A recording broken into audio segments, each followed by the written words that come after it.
because at the end of the day, they're just human beings like I am, So he just turned 26 today. Y'all, it scared me when he pulled in. I thought he was going to hit my house and screaming because he was mad that he had to come pick me up. I'm like, you didn't have to come get me. Like, you live under my roof. I've been paying your bills for several years. I bought you a car. I pay your phone bill. I feed you. I clothe you. And you're mad that you have to come pick me up 5 minutes down the road? That shit's hurtful. That shit's fucking hurtful. So I'm just over it. So I let my mom hear it. I was like, good luck to y'all, because I'm out. Like, my other brother does nothing but talk shit about me and judge my past choices like he's this perfect person, and I'm just over it. It's like family sometimes is your worst enemy. You know what I'm saying? Like, sometimes it's your family that is the enemy. I love y'all. I'm just venting. I know families go through shit. There's no perfect families out there, but just lots of realizations being made lately, where I'm just like, I deserve better. Yeah, they're not together. I love Nicole, River's mom, and I love River to death, and I love Nicole to death. Amazing girl. I love her sister. I love her family.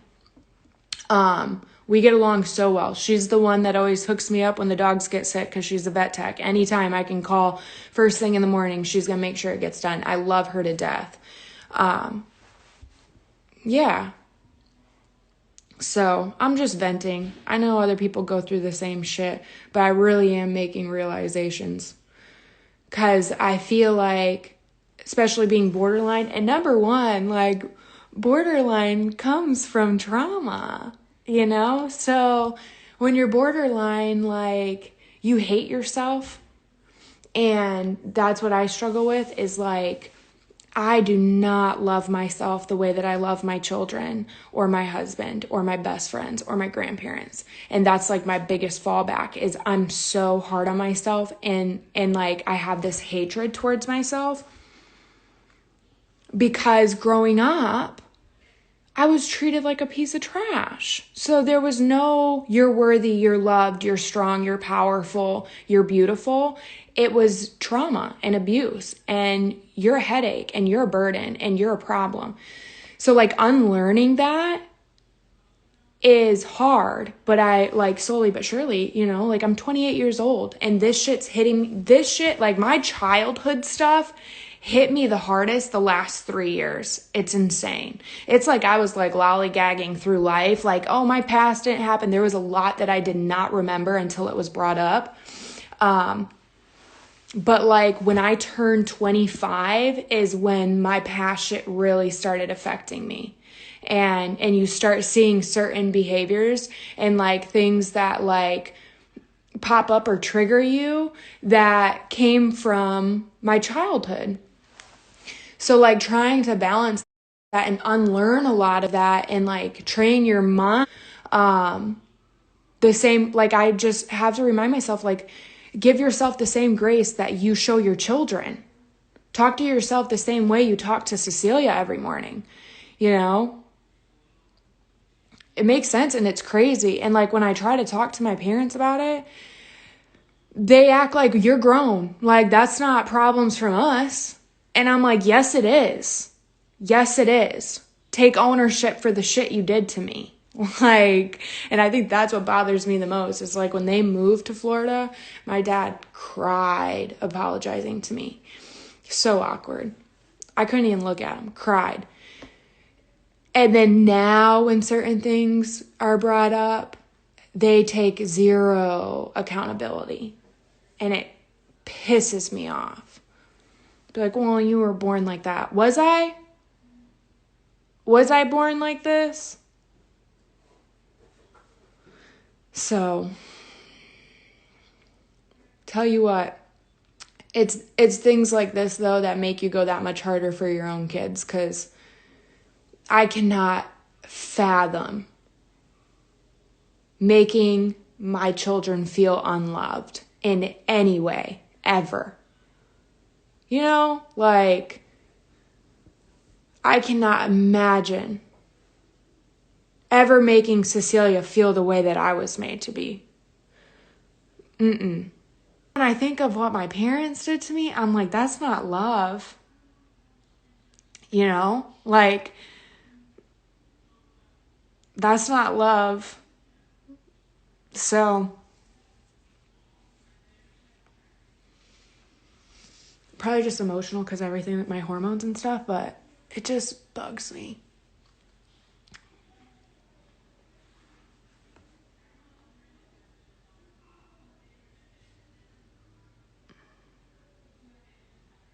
Yeah, you know, like, as parents, it's okay to, the right thing to do is, if you're in the wrong, you apologize to your kid. And it's like, my parents, like, y'all should have been apologizing to me every single day, you know? And I want to teach Cecilia that even though I'm your mom and I'm an adult, I make mistakes too.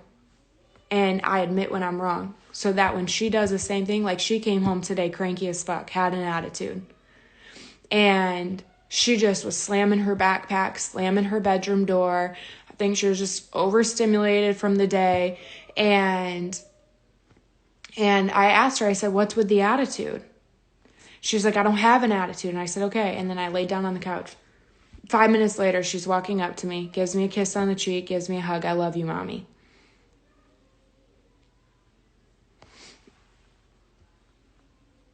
So it's like, you know, it's learned behavior that, okay, like, I acted that way and I processed my feelings, but I realized that it wasn't appropriate, so I'm going to make it right. Those are the kinds of kids that I'm trying to raise. And how can they learn to do that if I'm not doing that for them? You know? I know. How do you and your mom have such a good relationship now when you had to go through all that?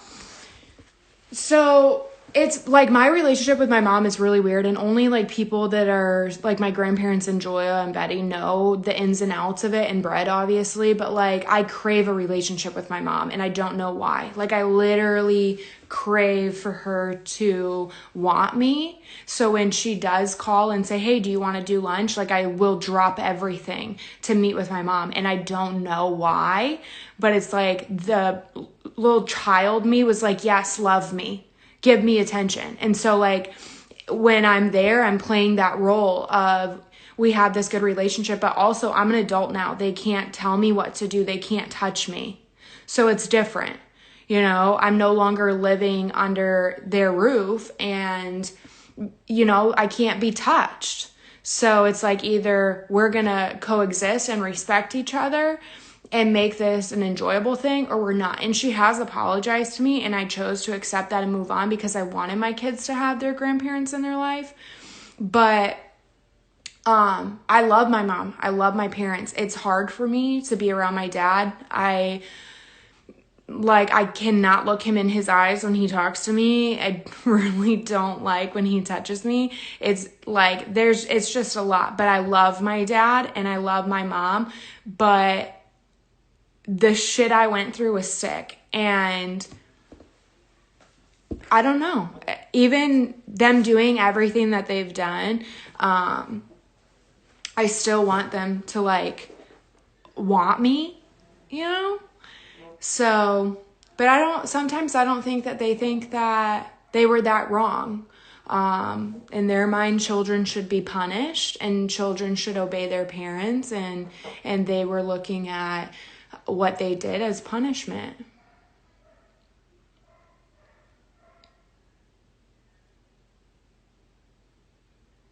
Yeah, and that's what I'm realizing now is, it was physical and emotional.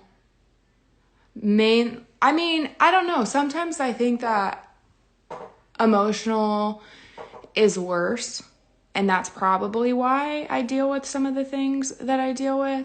No, I was never sexually abused by my parents, but I was sexually abused in the daycare that my mom had me in by the woman's 16-year-old son. And then my mom took me out and decided to stay home. And she stayed home with us until Nico was in school. But not by my parents. But I don't know. The physical was more from my dad. And then my mom was more the emotional. But my mom's mom was a piece of shit. My mom's mom abandoned her and her brother, left them in the apartment when they were children. They were asking the neighbors for food. Her mom would leave for days on end with men. And so I think that my mom has her own issues from her childhood. And maybe because I'm her daughter, I'm the only girl. There was some kind of like resentment towards me. But it was just bad. It was bad.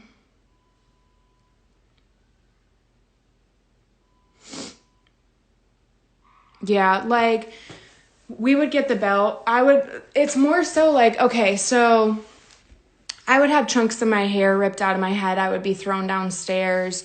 I would get the belt for every year how old I was up until I was 17, and I would have to strip naked. So as a 16, 17-year-old, I'm stripping naked in front of my parents. That's humiliating. And getting the belt 17 times in a row, and they would make sure that it hit on the same spot every single time. I was thrown outside in the middle of winter with no clothes on, no shoes, because something about my Facebook at the time. This was when I was in high school. I didn't want to show my mom my messages or something. I was thrown outside. I had to break through the glass and unlock the door, and had cuts all over my hands, and just walked upstairs and went to bed. That was normal for us. Every summer, I was locked in my room with nothing but the mattress and a Bible, and I would get toast and milk to eat. And I hate milk. I actually have a dairy intolerance. Every summer, and I would watch my siblings outside playing. So, just like fucked up shit. I would have stuff thrown at me. I went to school with a black eye. The office called my parents. They said that it was Drew. Like, I could never partake in swimming in school. Like, so anybody from Allegan knows we got the new, they built this, I don't even know what they call it, but it was like where they did plays, and then attached to it was a brand new pool, and then there was a lazy river, and it was the coolest thing in town because Allegan is a piece of shit town. So it was this brand new indoor pool and lazy river, and part of the gym class was we could swim. I could never swim because I was always covered in bruises. So just dumb shit that a kid should never go through. And I went through that from the time that I could remember until I was 17, and my grandparents took me out of the house because they said that if we don't take her out now, she's going to end up dead, or she's going to end up killing you guys. You're going to make her snap. So that is, no, my brothers went untouched. I mean, my brothers would get the belt once in a while if they acted up, but never what I got. And I don't know why. Yep, it was discipline. They said that I was demon possessed. So I saw so many therapists and stuff growing up, psychiatrists, psychologists, and like all of them told my parents the same thing. Like, she's extremely gifted. She's very smart. She's very intuitive. Like, she just feels differently. Like, her brain works differently than yours. So you guys need to learn her behaviors and just try to avoid certain things. But they would they would trigger on purpose. They would put me on meds, take me off meds, put me on meds, take me off meds. So that going up and down was really a lot for me.